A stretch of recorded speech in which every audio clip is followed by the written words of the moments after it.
best to actually feed oneself. And usually I have the bad habit of waiting till I'm done streaming. I think I'm being well behaved today, actually eating. Oh, look how good that pizza looks! Smells so good. I really do like this pizza place. I think they could do a better job of the consistency of the cut on their slices, but I generally prefer them slightly skinnier.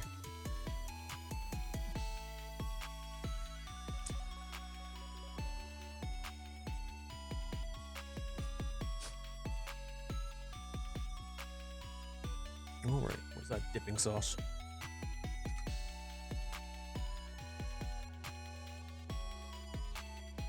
Cheers! This is a reminder for everybody watching, if you haven't yet eaten, maybe get something to eat.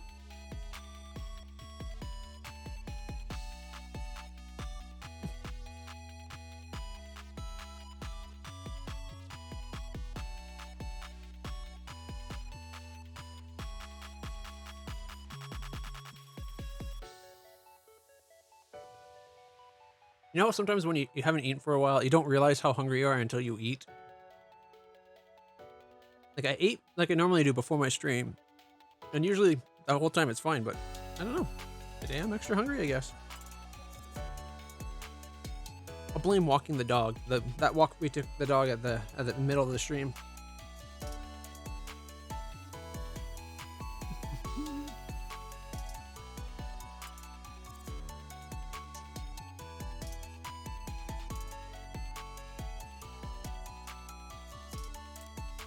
Figure I'll eat this slice and then I'll get back to the game.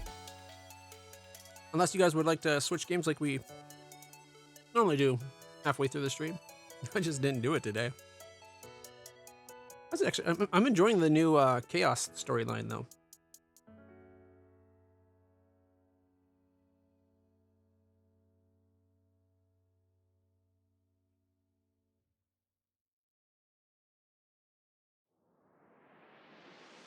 I saw, what is it? I was watching YouTube the other night. I saw I'm Kibitz. There's a video of a game called Planet Crafter, I think. It's another survival. It's like a survival building game. But it's like a little bit of Satisfactory and a little bit of like terraforming the planet. Seems kind of interesting. That's a demo. I haven't tried it yet, but I've installed the demo.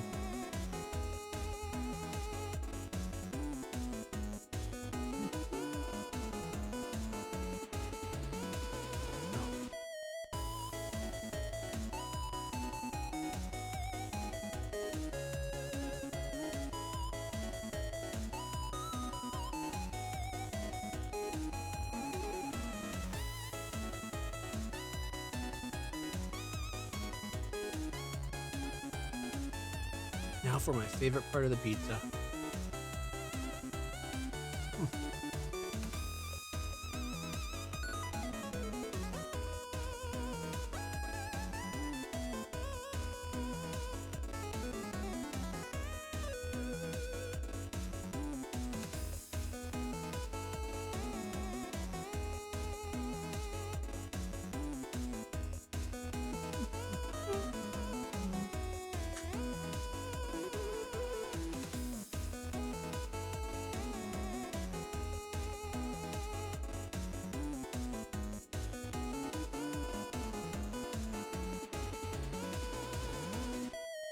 That was delicious, and I could totally eat more, but I'm gonna hold off, because I want to get back to gaming for the last 3 hours. I'll have more once the stream's over.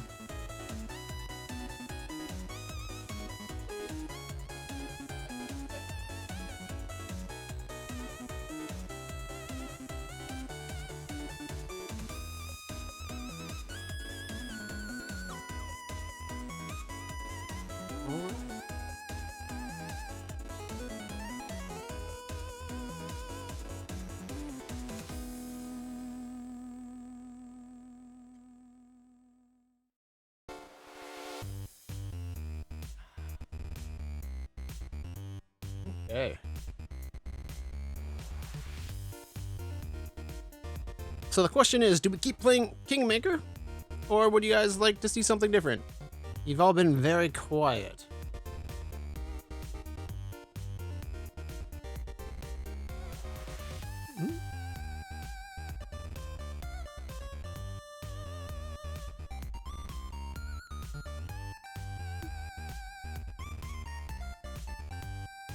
Yeah. You are asleep. Yes, you're supposed to be sleeping.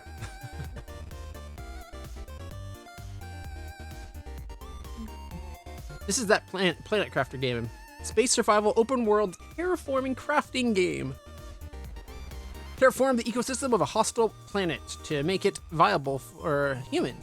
Survive, collect, build your base, then create oxygen, heat, and pressure to make a brand new biosphere. Overwhelmingly positive, 96. That's a really good review rating.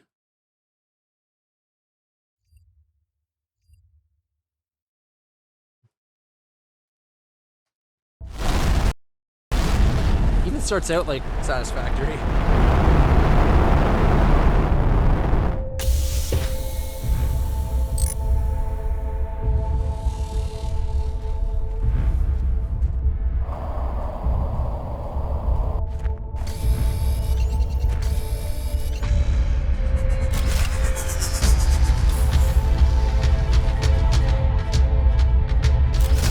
Looks kind of interesting, I guess. Crash spaceships and stuff. Build dialogue, build with it. It's a little bit like Subnautica meets Satisfactory. Only rather than just surviving the harsh environment, you try to change it so that you can not have to worry about it. Look at that. So you get water back in the biosphere.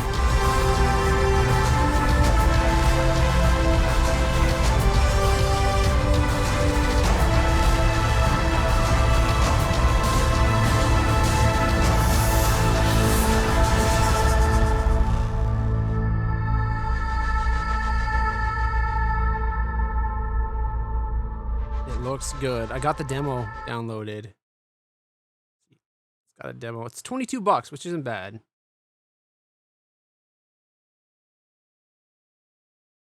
While we're here, since it got mentioned, let's go show off Avorion. I got the Black Market update when it came out.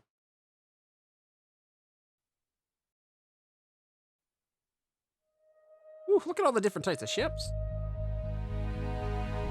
That's a more interesting fleet, a massive fleet of ships than the final Star Wars movie had. That came to save the entire galaxy. Dust Nerd! How's it going?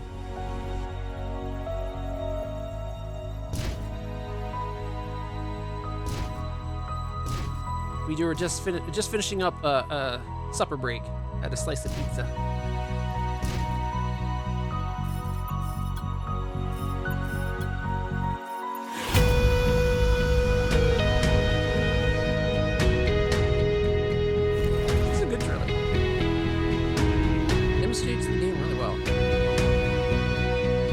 Early access is potentially a point against any game, granted, but not all. And a lot of time, you can kind of tell if it is a point against it or not by looking at the reviews.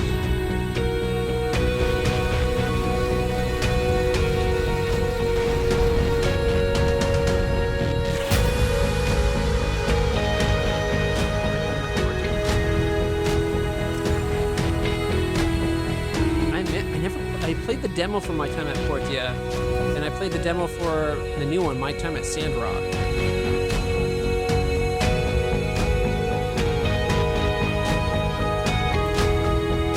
But I never went beyond the demo. It seemed pretty good. Especially My Time at Sandrock, they really improved things.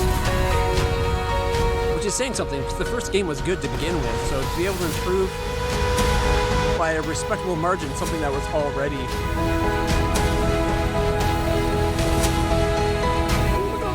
fighters. I like the fighters having the laser beams like that. They look so much better. And you see that? You add friends, the whole thing goes off the rails. It's one thing I never got to the point of doing where I was designing turrets. got around to that far in the game.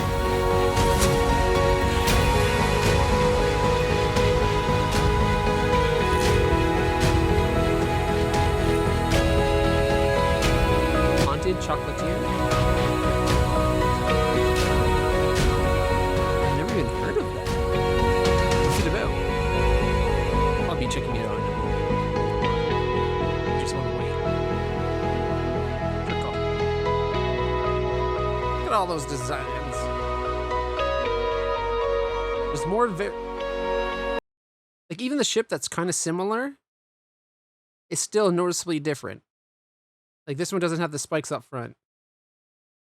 Like there's more variety in ships in this shot here than the Star Wars hero shot with the galactic fleet coming to fight the Emperor's stupid fleet.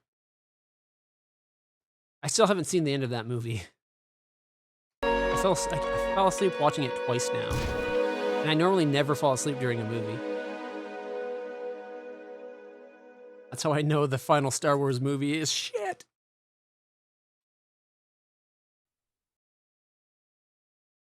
Yeah, damage got redone.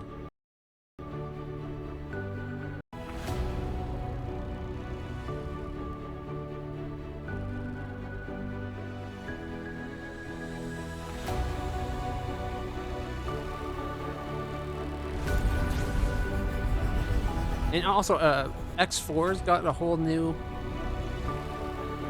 That ship looks wicked! They spent a long time getting that one to look that good.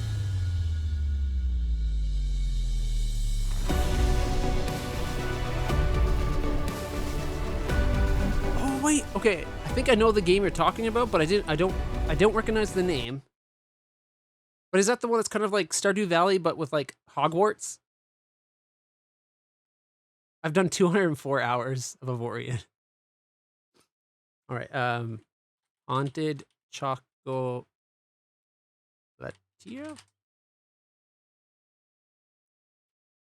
Haunted.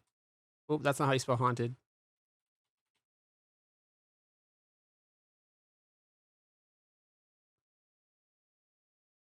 Oh, is it not on Steam? How dare it not to be on Steam?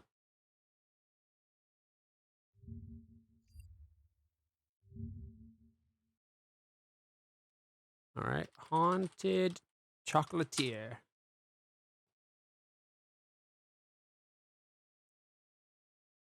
I like that. I like that drawing right there.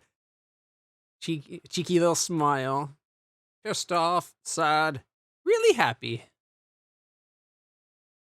All right, checking in. Combat shield stuns in my approach. Oh, here we go. Here's the combat. Very Stardew Valley.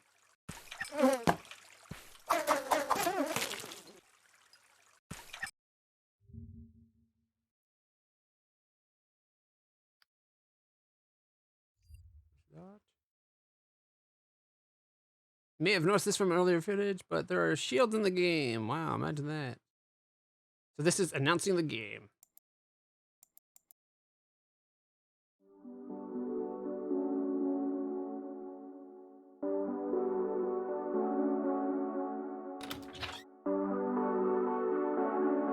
Chocolate.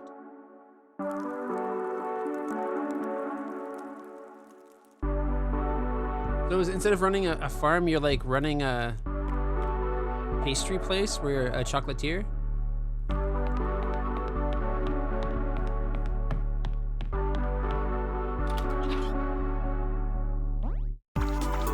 Did he just hop into a painting?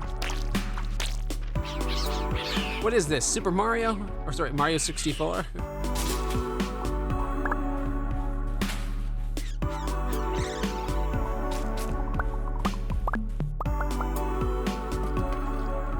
Making chocolate.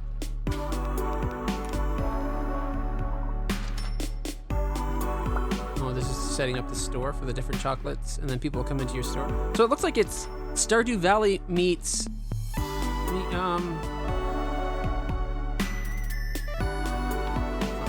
that game where whatever a tier game.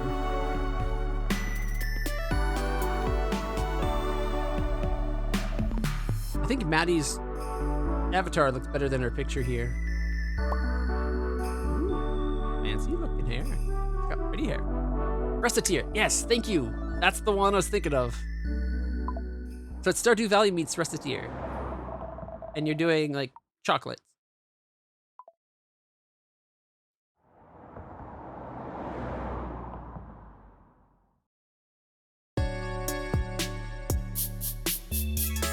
I guess the haunted part is because you jump into the paintings or whatever. I think this might be the one I was thinking of, but wasn't there another one that's kind of like Stardew Valley but Hogwarts? I just swore, and I don't think it was called Haunted Chocolatier, so I don't think it's this, but V Rising?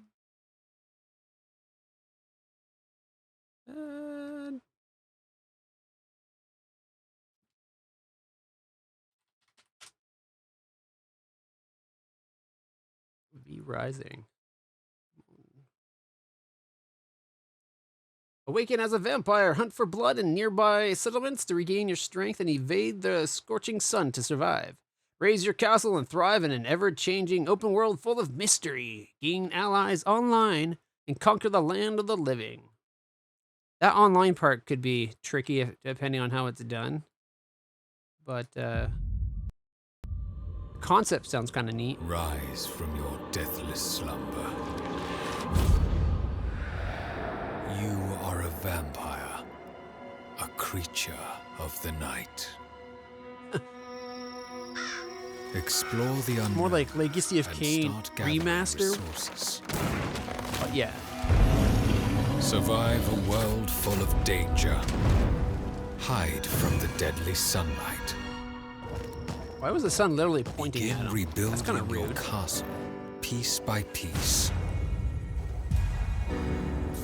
The time has come to regain. Well, now we know how vampires are able to get such big Claim castles like was Dracula. once They don't yours. pay people to build it and mine materials. They just bring it up out of magic.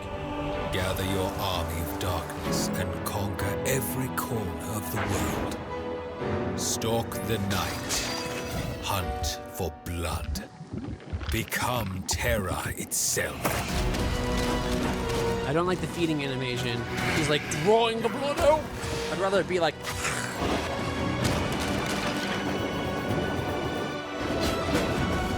Have him. He wants to soak the blood. Not with his hands, with his belt.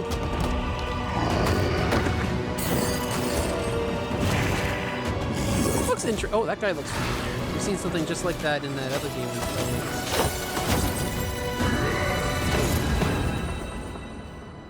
The rulers of the night have returned. The vampires are rising. Seems interesting. It depends on the execution, but I think it's promising.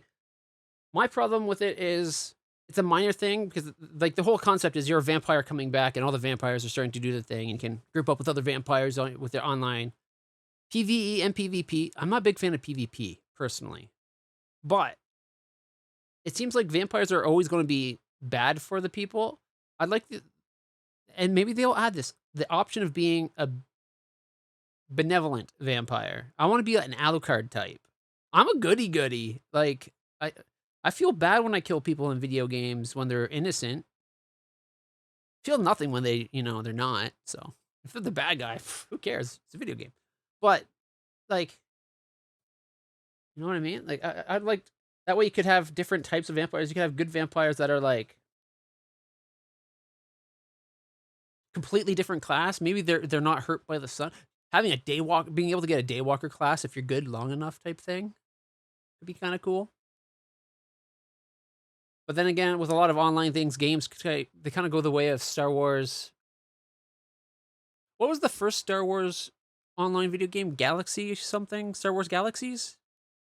It was a great game, and then they made it so anybody could be a Jedi because people bitch that, oh, it's too hard to become a Jedi. Take my money or suck my dick. And then they're like, okay, well, we'll do both. And then they took the money, sucked their dick, and gave them a Jedi. And everybody could be Jedi, and the game went downhill quick. So, yeah. I don't know. It looks interesting. I'll give you that. I'll keep my eye on it. The base building is, do you think it's Overlord style? Overlord was a fun base building game.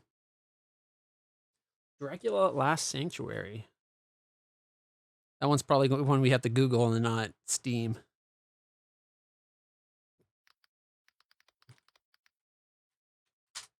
PS1 era, I thought it might be old.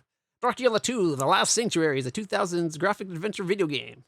Let's see what this one looks like. Oh, that I remember this title, like the box art with the name Dracula in that style. Yeah, I remember that kind of thing. I vaguely remember the PlayStation 1 as well, version as well. I never played them. Are they any good?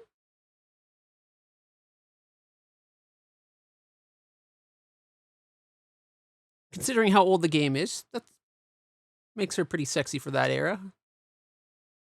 Her boobs aren't triangles, which is a plus. All right, that's does it have a trailer? Trailer? No, it does have a trailer.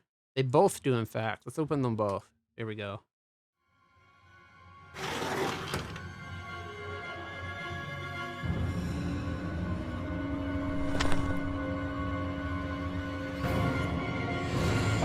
hunt for Dracula continues.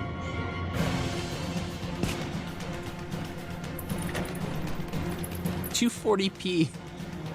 You play as Jonathan Hart. Oh, so we're hunting Dracula. Okay. I thought we'd be Dracula trying not to get hunted. Bewitching universe and a frightening atmosphere. This all looks like cutscenes, so I don't know if what's gameplay. Thrilling puzzles to solve.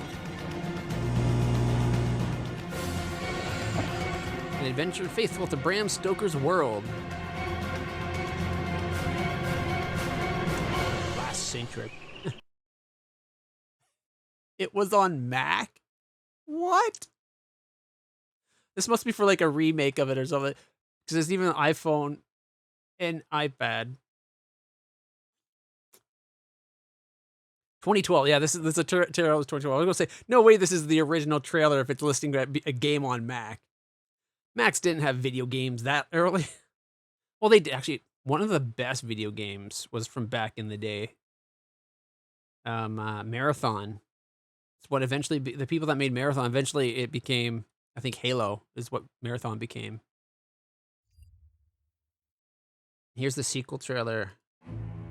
Also 240p. Slightly better looking 240p though.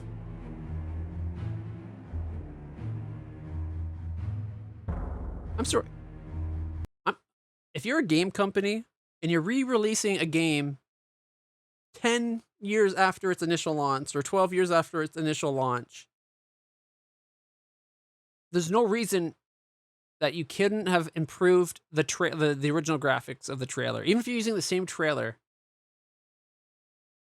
Like I know, but then AI, like upscaling, we didn't really have AI upscaling in 2012 like we do now. But we had upscaling methods back then. There's no reason for it to be.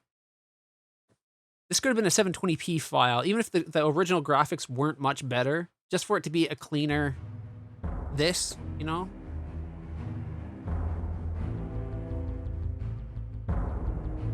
I've never played through Masquerade the Bloodlines. I've owned it for like ever.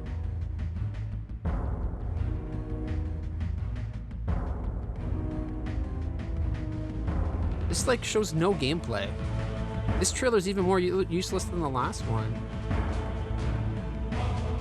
Is it like a point and click type of game? Siberia games? I want to play the Siberia games. Pretty sure I have all 3 on GOG. Or sorry, GOG or whatever. Do you remember when GOG first came out? They're like, we're good old games. We don't want to be GOG. But now it's like, they don't want to be called good old games anymore. They want to be... Ooh. sexy vampire titties. Like, she's technically clothed, but she's leaving nothing to the imagination. World of Darkness Masquerade has 3 storylines.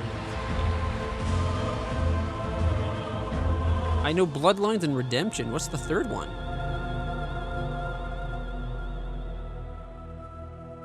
Yeah, I can't think of a third one beyond Bloodlines and Redemption.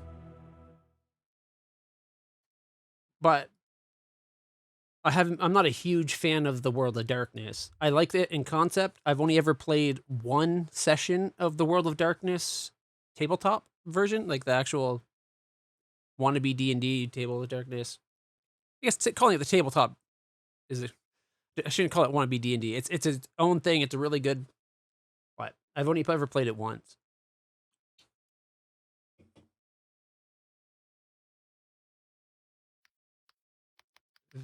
Okay, World of Darkness games. Masquerade. Werewolf Apocalypse, apparently. Is Hunter the Reckoning really inside it? That world as well? There's Blood Hunt. This is that new one coming out, I think, though. Where you're like, it's like you're vampires hunting other vampires in a city or something. It's like that asymmetrical multiplayer, I think. Or you're vampire hunters hunting a vampire or something. I can't remember. I have Masquerade, Bloodlines, and I think I have Redemption.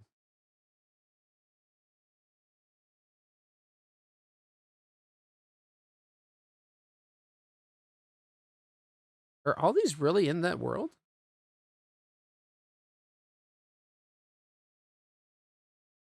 Masquerade, Redemption? Now there is a classic piece of box art. Masquerade, Bloodlines. Coteries of New York. Okay, that's the one I didn't know about, I guess. That you're maybe thinking Shadows of New York. Night Road. The Masquerade. Out for Blood. Parliament of Knaves. Sins of the Sires. Blood Hunt. Swan Song. Bloodline 2. And there's Hunter the Reckoning. A few other games from all the time. Okay. There's more to that than I realized. Do you see the trailer for Return to Monkey Island? Be a direct sequel to LeChuck's Revenge, but Murray is in the trailer. Murray was in Curse of Monkey Island. He didn't exist in LeChuck's Revenge. Yeah, well, a lot of time when fans of the series start making remakes and other stuff in that series, they start making mistakes. Like, have you watched any of the new Star Trek shows? Specifically Discovery, I guess, because Strange New Worlds isn't out, and it's about the older stuff. But during every Star Trek we've had before Star Trek Discovery, they talked about how hard things were before, like the times before replicators and holodecks and all this other things. And then Star Trek Discovery comes on, and it's supposed to be before Kirk's time, and it was supposed to be after Kirk's time even, because it was talking about when Sulu had his command and like Kirk's era basically, and just after when Sulu. But like they didn't have replicators, they didn't have holodecks, and then all of a sudden you get Star Trek Discovery, and they have replicators, they have holodecks. Not only that, they have holographic 3D communicators, like when you do transmission, that gives you a holographic person, which was only put into the Defiant during season 6, I think, or season 6 or season 7 of DS9. That's when they got those, and then they didn't even stay long for there, probably because it takes a lot more effort of editing. But it's like, oh, what was the other one? There's another big one. Synthahol. They make a big deal about Scotty when in the episode of The Next Generation when Scotty shows up and they're like, "Give me some scotch, lad." And he's like, "Here you go, sir." And he's like, "What the hell is this swill?" And he stabs it in the guy's throat and kills everybody because it's not real alcohol. Okay, maybe he didn't go quite that far. But Data's like, you wouldn't have known about the invention of synthahol. That happened only a while ago. Lets you get the taste of alcohol, but you don't get drunk. I think the synthahol should be that you only ever get the light buzz, and that's why people still like it. Because if it tastes like alcohol but you get none of the effects, what's the point? It should give you it only ever gets you up to that like the light buzz. Anyways, but that was the whole point. It's like synthahol doesn't exist, and then in Discovery, yet again, because the people who write Discovery are stupid dumbasses that don't know how to watch an episode of Star Trek. They make this big deal about all the people are like, oh yeah, oh I got so drunk on synthahol. First off, they didn't have synthahol. Second off, you can't get drunk on synthahol. That's the whole point. I might be a little bit touchy on my Star Trek. But it's just, oh my God, it's like the barest amount of effort could verify some of these things. If you're going to write for the show, you should know the history of the show. Like all it would have taken is a Google report. When did synthahol come into effect in Star Trek universe? Oh, it came in after, like, after Kirk's time? Okay, well then we don't get synthahol in Discovery. What about holodecks? Oh, they didn't have holodecks at all? Okay. Another one. In Kirk's era of Star Trek, they had a kitchen, an actual galley that would cook and prepare food because they had rations that would be processed. And all those machines where they asked for food, they'd put a card in, it would be delivered. It was a resequencer, so it wasn't just all natural food. Like it had like it was a preserved thing, but it wasn't quite make whatever you want and it like materializes. But also they had a division on the ship called wardrobe, and wardrobe would literally have to go and make your clothes. Like they had all the materials that they could, and they'd make outfits to match an era or a planet or whatever. Star Trek Discovery, nope. They show them materializing with a replicator new uniforms. They don't even do that on Deep Space Nine era. Like they could, I guess, but usually they only use replicators for food, with the exception of on the Next Generation. If you go to the ship's store, because they have stores on the ship because there's like sitting in space, where you could use replicators to materialize items. But the big thing with that is it takes more power, because when they use it for food, the plates, the dishes, all the things, everything that doesn't get eaten, that goes back into the replicator and gets turned back to energy, right? So it's less wasteful than if you just like you make constantly more plates and you throw them out. But that's like they just don't take into account everything that's come before. So rather than like also if they wanted it so that the Discovery could make its own uniforms, they could have a place like go down to wardrobe and ask them for an outfit. And if they wanted, rather than showing like the molecules like electricity and coming together to make it, it was a weird sequence. It was a long sequence just to show a uniform being made. But you don't even know what's going on at first, and it's like 20 seconds long, and then finally you see the uniform, and then it finishes up. Here's an idea. Have it show something being actually sewn, right? Like it could be an automated sewing machine, and it brings the stuff, and you just see it sewn. It's like, and it takes the same amount of time, and it sews it. That would be even cooler. To actually take actual thread and materials, and to sew a full suit in the same time, a replicator could be like, done. That is impressive. I don't know. It's just the little things bug me. Because Discovery had potential. It started getting good. The story started getting better. And then they did more like I'm not going to touch it. I think the big problem with now is shows only having 10 or 12 episodes don't have time to explore the characters. Everything has to be about the big bad universe threatening plot because oh my god, it's going to destroy the universe. Like here's Control, an AI that's going to destroy all life in the universe. Oh, great. Oh, that's bad. That's like insane massive. That's way more massive than you normally deal with in Star Trek. The closest to that level of threat you got in Star Trek happened twice. The Borg, until Voyager, and then the Borg wasn't a threat anymore. And then the Dominion. And the Dominion wasn't a threat in the end because we somehow won. Like, those were the biggest, like, galaxy-threatening things. But Discovery had an AI become sentient, call it self-control, and that's going to destroy all life in the universe. Unless Space Jesus Michael Burnham can do her thing and save the day. And then they fixed that by going 900 years into the future. Because I guess AI doesn't know how to wait in hiding in some place where nobody can touch it for 900 years. Like, come on. Anyways, besides that,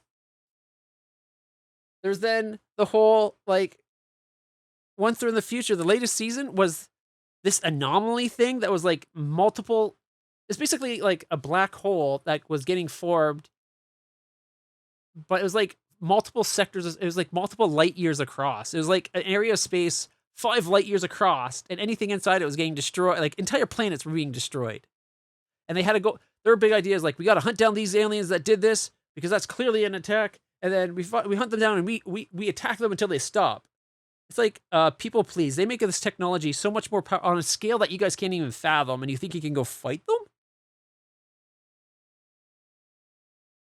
Like, I feel like the writers didn't think about that. If you have a space entity, a civilization in space that's so powerful, they can create this thing that just pops up into space and can destroy a planet in seconds. And then they find out before too long that it's not even a weapon. It is a mining tool. A mining tool. And they destroy one, and then a bigger, faster one comes in. And it's like, first off, if you think just destroying it, when has anybody ever had just one of something, right? Like if they had that kind of tech and they were using it, it's like, here's our bulldozer. We're going to go dig a hole with it. It's like, oh, you killed my bulldozer. I'll send in more bulldozers. It's a bulldozer. We have more than one. Or even if they thought it was a weapon, it's like, okay, they're firing this. You don't know where they're firing it from. Do you think they only made one gun? And if they did, even if it was like a prototype of their massive galaxy-destroying weapon, you destroy that. They still have technology on that level. What would their ships and their fleets be able to do? Like, surely they could potentially have multiple, like more than one at least, ships that could be on a power level similar to that. Even if it was a magnitude down. Because like they made a big deal, like the power level of this thing is supposed to be like thousands of times beyond what Starfleet can do, even 900 years in the future of Starfleet at Discovery's era, right? And then, so even if it was like they could only do a tenth their ships are still 100 times more powerful. So it's like, you guys have no chance. What, you got to go there and beg and plead and hope that they're like a civilized people. I'd be like, oh, I didn't think we were destroying people. Although, and that's actually how they proved it. They ended the threat by going to the aliens, finding these chemicals apparently that the aliens use to convey emotions, because they're a semi psychic species, but they use like chemicals to transmit emotions as well. In their speech is literally like a chemical thing. That's how does it transmit through space and communicators? But they were able to communicate with them, and they're like, oh, they had no idea that they were here. It's like, they know planets house life, so surely they knew that they're risking. They might have been hitting living planets. So it's just such a stupid concept. Such like the overall idea as the threat is interesting. The fact that it's not a weapon. But now you're at a point in Star Trek where they've met this race. That race has technology that's so far beyond. Then like, you're going to have them be kind of, and they show that they're caring and compassionate and helpful now. Are they going to be just like at the same time, but we're never going to share our technology with you, so there's no power creep now? Like, it's like, I don't know. I felt Discovery has moments of really interesting bits, and then it complete shit the rest of the time. Anyways, I'm going to stop my bitching about stuff. I overall enjoyed, for the most part, overall, like the story of this final season of Discovery. I liked it. I think it's because I like some of the cast a lot. The Doctor and Stamets, the lead scientist guy, I like their relationship. I like the Doctor's amazing, really good actor. They got that one lady. Oh, what's her name? I'm not going to remember the actress's name. Oh, she's hilarious. She's like this deadpan engineer that's just like completely. She despite surviving all these incredible odds, she always has like these like insightful little quips. Yeah, the sarcastic engineer lady. Yes, she's the best. The ship became a sentient AI. Now, just because like they passed the sphere thing, It wasn't even what they were dealing with. They were dealing with these like big red flashes in space that ended up being a sign for Space Jesus. I mean Michael Burnham from her mom or something. It was like the time suit. They really got Star Trek's got to pull away from time travel as much as possible. It really all the time travel shit is usually the worst episodes, except for when they're one off. They went back in time. They deal with like modern day or something. Those usually aren't bad. It's when it's like season long arcs or the big story. I kind of hate it 'cause they never hold it together well enough. But like the ship ended up encountering while trying to follow all these events, like these red star events or whatever. They come across this sphere that's dying. Apparently, it's like thousands of centuries old or hundreds of centuries. Like it's probably like a million-year-old sphere, and it's sentient and wants to give Discovery all of its knowledge.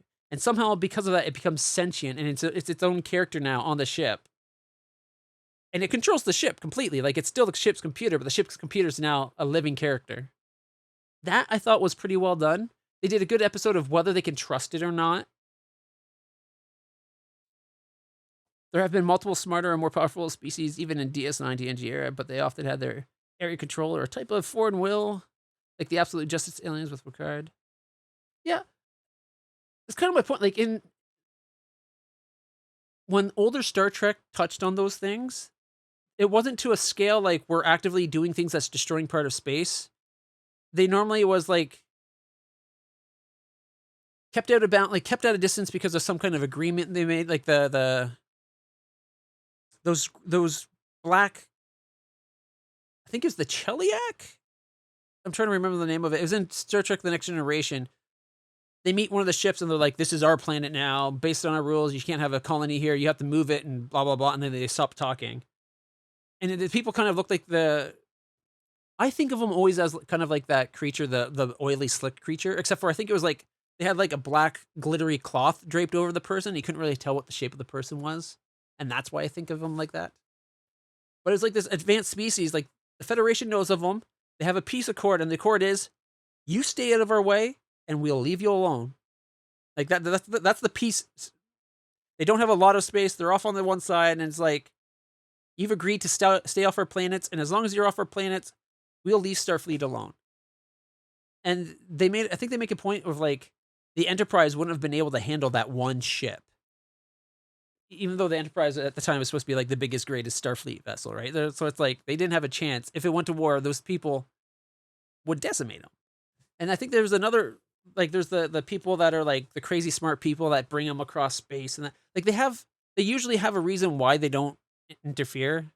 But then they also have species like Q that just shows up and can be like, let's go have fun. And Tremaine in the first episode, or in the first series, in the original series. But I felt, it feels like Deep Space Nine, The Next Generation, even Voyager, the threats they were dealing with, even when they're big, massive threats, like the Omega particle, it wasn't end the galaxy level of threat. And it wasn't for like 10, 20 episodes, usually, because they were 1 or 2 episodes, usually, for any big threat. Like even on Voyager, with the exception of the Dominion War, which is this great long arc, but they were dealing with more than just fighting all the time in the Dominion War. It was only maybe like 70% of the episodes were Dominion War stuff.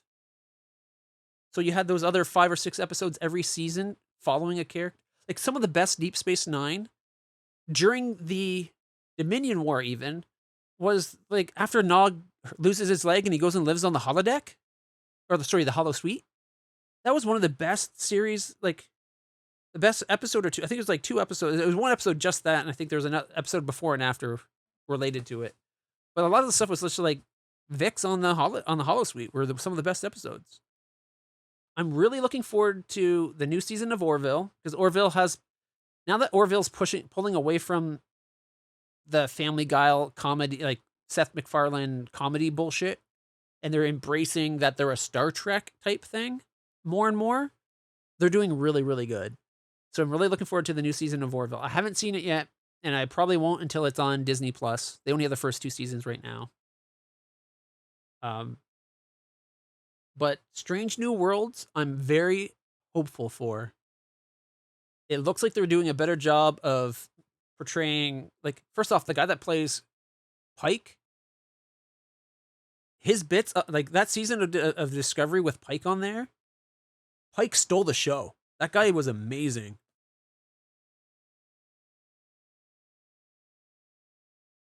Exactly. They've established the Starfleet time protection agency. We haven't seen the time control agency recently, and yet there's still more bullshit time stuff going on. Where are they during all this stuff? Despite, and I'll probably take a little bit of flack for this, despite Enterprise being my favorite Star Trek, they had the worst storylines. Like that whole temporal Cold War bullshit. It's a temporal cold. I'm sorry, it's not a temporal Cold War when you're literally still messing with the timeline, giving species genetic modifications and having them go do your missions for you. That's still temporal tampering. So that's not a Cold War. That's a full-on temporal war. I didn't like the time travel stuff in Enterprise.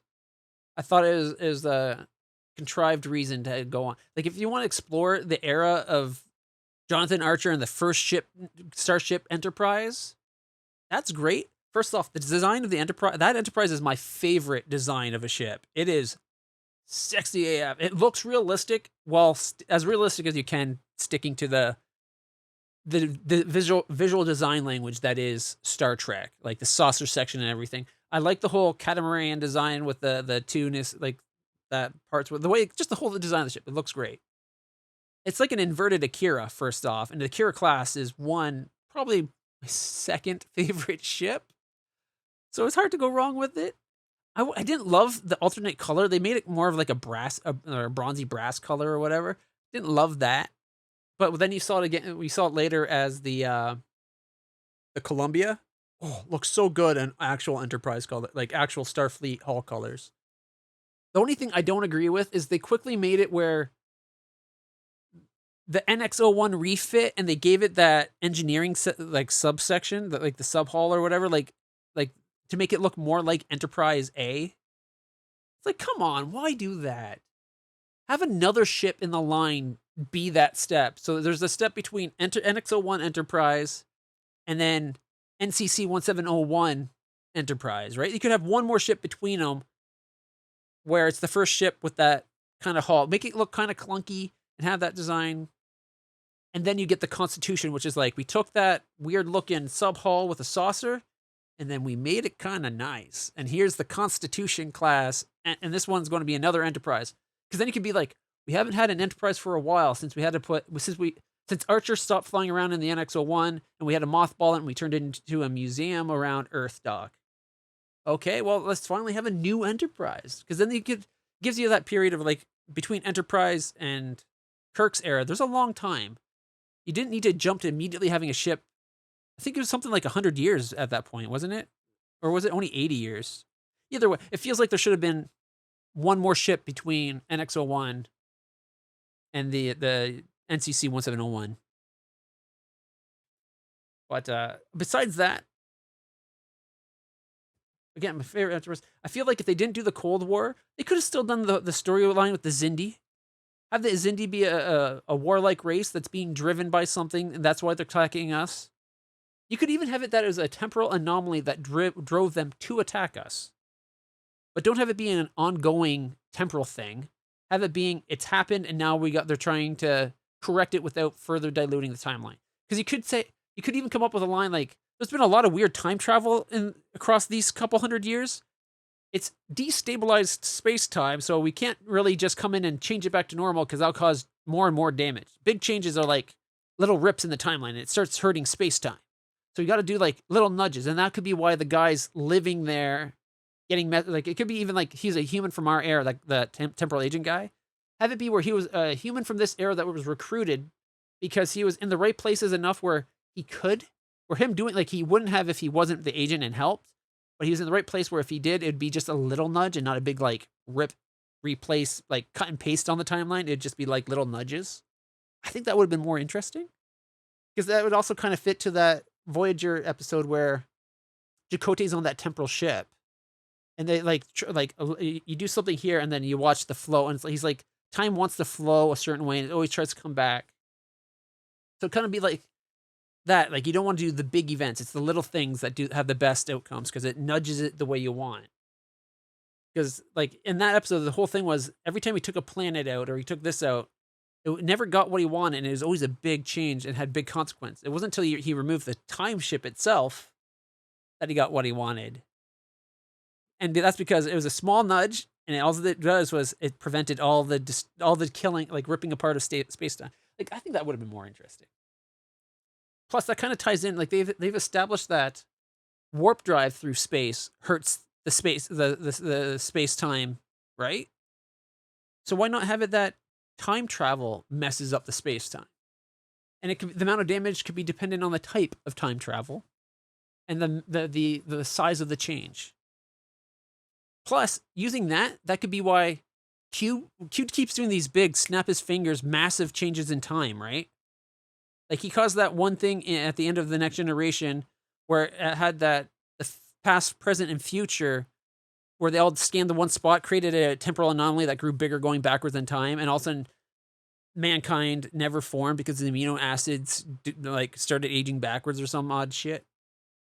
Like, you could tie it to that. So like it could be like every time Q did a big change in space time, he was kind of hurting himself. And so now he's done it so much by the time he's doing now, this last one, the big change, and he's kept himself in that space time.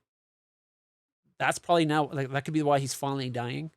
Because a lot of it seems like they kind of emphasize that Q's kind of the only Q out messing with the universe. And most of his messing doesn't involve time. It seems to be only when he's trying to teach Picard a lesson. I don't know. Also, I don't know if anybody, spoiler alerts for Picard, and I'm all caught up on Star Trek Picard, so it will be talking to even I'll mostly be talking about first season, but I'll touch on things for second season. It seems like in the first season, people might have complained the way they handled the Borg in the first season. In first season of Picard, they made this big deal about the Romulans having this Borg cube and doing research on it, even though the Romulan Empire has died and is now reliant on the Federation for support. Apparently, the Federation is at a point where they can't even help for some reason. Like, it's almost like during the Star Trek Picard era, the Federation doesn't have limitless resources anymore. Like, they kind of made it like it's like near limitless, and now all of a sudden they don't. Ignoring that, they had this point where the 709 becomes the new queen. She becomes a queen for that hub of Borg, and she starts waking up the Borg and doing all this stuff. And then she follows the fleet. A fleet of Romulan ships is going after the ship Picard's on and everything to stop Captain Picard. And they're going to destroy like all of Data's descendants, like the new android race. And that's because they're apparently they found this star system that proved that had this warning of like, anytime sufficiently advanced artificial life happens, these extragalactic entities will come in. Like they'll make a signal, the entities will come in and destroy all organic life. So we got to prevent that. Apparently, it's such a crazy message that most people go crazy and kill themselves out of despair rather than try to prevent it. It's like, maybe just treat the artificial life forms like you do any other life form, and they won't want to call in this big extragalactic Mass Effect style Reaper race to come and destroy all organic life. But anyway, so Seven brings a cube. Now it's a damaged cube with a bunch of Borg that were in hibernation and weren't awake. But she starts waking up those Borgs, and not only that, there's a point where they're like, the Borg are waking up, and the Tal Shiar operative on there is like, jettison them into space, like turn off the force fields and jettison them into space. Hello, Borg can survive in space. We've seen it multiple times. We've seen it in Star Trek Enterprise. We saw it on the Star Trek. What's the movie where they go back to the Borg go back? Insurrection? No, not Insurrection. Is it Insurrection? God, there's so many Star Trek names. They're all getting mixed up in my head now. I think Insurrection. That's the one with First Contact. Yes, that makes sense. The one with the first contact. Good God. The name First Contact wasn't even coming to me.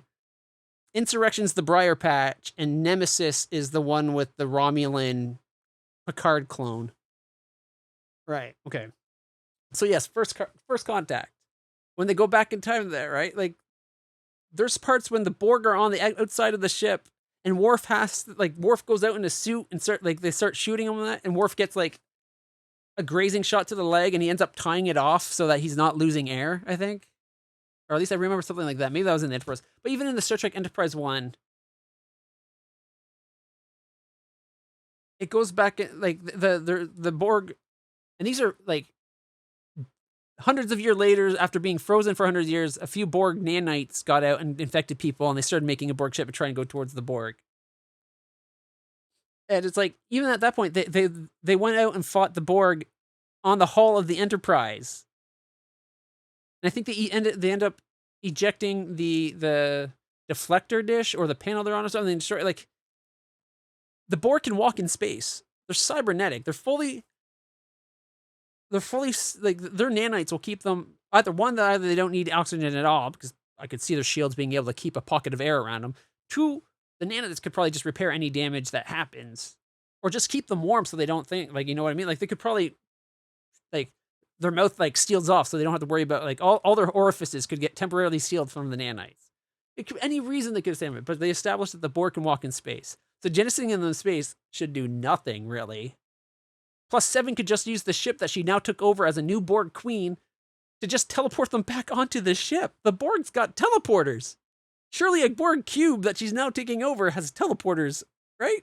Or transporters, whatever you want to call it. Like, that's the thing they could do. But anyways, she takes the ship and she's chasing after the fleet because she wants to go help Picard. And the Borg cube is immediately taken out just as fast as the ships, because apparently the androids have these fancy, high-tech space flowers that go up and grab your ship and pull it to the ground. That was their idea of a defense platform. And it was like one ship, one flower for, like, the one guy's ship, and then, like, 3 flowers for the Borg cube. It's like, what a waste. You could have, how cool a moment would it have been if in the first season the Borg show up and are actually, like, trying to help Picard, right? Like, just like Seven was going to do. Helps fight off the Romulans. And then you could have ended the series with 7 of 9 being a new type of Borg queen. She still wants to do that whole thing she's been doing, which is help. She's part of those bounty hunting group that kind of, like, polices the section of space that the Federation just decided not to for some reason. So it could be now a Borg cube going around peacekeeping. It's a chance for Seven to redeem the Borg. Like, this group of Borg is now no longer bad guys. They can slowly be found as good guys, right? And they wouldn't have to be completely assimilated and look like Borg. They could start changing the way these Borg look, because the Borg can look however they want. The reason they look the way they do is it was utilitarian. It was supposed to be form over, or function over form. They could add some form to that function now, right? Because she could still give them autonomy, and then they just work together inside the collective. So it could be like a new type of Borg. And then she could be policing. And then you could have the second season or a storyline where it's like a series that I'm sure a lot of people would like. Star Trek 7 of 9, or call it Star Trek Borg even, and it's the story that season of the Borg becoming good guys. That would have been a really cool arc, I think. You know what they're doing in Star Trek Season 2 of Picard? It starts off with a Borg asking for Picard, getting attacked because the people in Starfleet apparently are still super panicky over the Borg, even though they got Borg-destroying weapons. And their ships are even more powerful from that, because all the tech from Voyager has been now assimilated into the entire Starfleet fleet. So a Borg ship isn't going to be a big threat. But despite getting shot and attacked, the Borg Queen only stuns everyone who shoots her. Anyone who shoots the Borg Queen to kill, the Borg Queen, well, we're assuming it's a queen. The Borg Queen stuns them. Doesn't kill them, just stuns them. And their captain's literally yelling at them to stop firing, and they just keep shooting, because I guess the Borg are so terrifying. One lone Borg, sitting there standing, doesn't even look like a Borg. I think he was wearing a jacket at the time, had this weird helmet piece, not even attacking them, just standing there, asking for Picard. apparently that's enough of a threat to make them, this new generation of Starfleet pilots, shit their pants, stop listening to their captain, and just fire blindly. It just felt unnatural. But it seems like what they're doing to end the show is, and this is the spoiler parts for season 2. I'm going to Nadrati or whatever, the blonde scientist lady is now merged with the Borg Queen. She was being taken over because the Borg Queen apparently touched her face like that and started a slow assimilation process. Even though we've never seen a touch like that, it's always been an injection before. This one she could just touch with a hand, period. And that's all it takes for her now. But she's also got these really cool tentacle things that are kind of badass and instant kills. Ignoring that, Nadrati convinces the Borg Queen that her problem, it's not that she's trying to get perfection, and perfection takes a long time, what the Borg Queen is saying. It's the Borg Queen apparently is lonely, and she needs to do assimilate people, not by force, not force them to be assimilated, but give them the choice. Make friends with people, and don't be the bad Borg. You can now be a good Borg. And she's now merged with the Borg Queen. She's half Nadrati, half Borg Queen, and she flies off with the ship, and she's going to have 400 years to prepare for seeing Picard again. So she's the queen at the beginning of the series. Although, I think they should have done that, like the tentacle thing she used at the beginning of the series. The Borg Queen apparently kind of used that with the Borg Queen suit, even though we've never seen her do that before. It would have been neat if she couldn't do that even when she became Nadrati. It wasn't until, like, she just gets that because of 400 years of advancing her tech. But so now we're going to get this chance of a Borg that's going to give you be a helpful Borg and give you the option of joining. And even when you join, you get to be a collective with her, but you keep your own personality. That's the new deal she was making for all people to come ahead. That way, she won't be lonely because people will be choosing to be with the Borg Queen now. And apparently she was a human that could out-Borg Queen the Borg Queen most of the time. Besides that, it was a pretty good season for the most part. Seven got turned to a normal human, but to save Seven, she had to get turned back to 7 of 9 type. Not quite Borg, but still has Borg components. And one of the ongoing story elements for this season of Picard, because they got put to this alternate timeline where the Federation became evil and hunted down all species, killed off the Klingons, and the Romulans were enslaved, and all that, basically, like, even worse than the Dark Mirror, like the Mirror Universe Federation is like worse than them, because it was like successfully taken over and destroyed everything. And Picard's like the destroyer of the Borg now. 7 of 9, for whatever reason, is president of this new realm, but she's pure human, and she's talking. They show a couple of elements where she talks to people in the past, and because she doesn't have that little eyebrow thing and the little finger glove hand contraption thing that shows that, and the little thing on her neck that's all that she has that is Borg, right? Because she doesn't have those, people are instantly friendly to her, because apparently that little bit of little eyebrow patch and that metallic glove thing stops Jerry Ryan from still being a beautiful woman that people would be like, you know what, I could see past that, I'm willing to give you a shot. Like, the Borg aren't so terrifying. Like, if she was Borg, she wouldn't be talking to you and being human and all that, right? Like, Borg also have, like, decrepit looking skin, or at least old style Borg that you need to be afraid of. She's a human that had Borg implants at some point. So it just seems like such a thing. It's like, oh, I'm so used to people just instantly being afraid of me and not willing to connect. It's like, come on. It was a bit of a push. But apparently Starfleet didn't let 7 of 9 join Starfleet because she had been Borg. It's like, what? Picard was allowed to go back to being a captain after he was assimilated. That's got to be far more traumatic than just growing up Borg. Because for 7 of 9, that's pretty much all she knew, right? Like, they assimilated her when she was like, what, 6 or 7? So I think it's odd that they're okay with ex-Borg Picard, who was Locutus that literally led the assault on Earth. He caused Wolf 359. Like, Benjamin Sisko hating Picard kind of makes sense. Starfleet not letting 7 of 9 join because she had been Borg at one point does not make sense.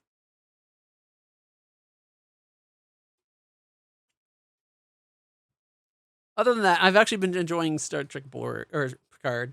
Borg. Like I said, I think my idea for the Borg in the first season would have been better. But it's almost like they've heard some people complaining that like the Borg were misused, and we would have liked more with 7 and all. So like this season's been a lot more 7 of 9, and then it's like the Borg are starting to maybe get a redemption arc. And it's like, wow, it's almost like they listened to some people that bitched on the internet, and they're just trying to do what they wanted, rather than coming up with a logical, coherent story of their own. But when they do their own stories, they seem to ignore everything that came before, and that pisses off fans. The trick to doing a show of a big fan base like Star Wars and Star Trek, you have to honor what came before while doing something new. You can't just do whatever the hell you want. And it seems like a lot of time they just do whatever they want. That was a fun tangent. Like, how long? We've been talking for like over an hour. Easily over an hour. It's like it's 10 hours into the stream. It's now after 9 o'clock. I hope you've been enjoying this rant. This has been a little clutch tangent, which it's easy to get me going on a tangent. Especially when it's something I'm passionate about, like nerd topics like Star Trek or Star Wars. All right.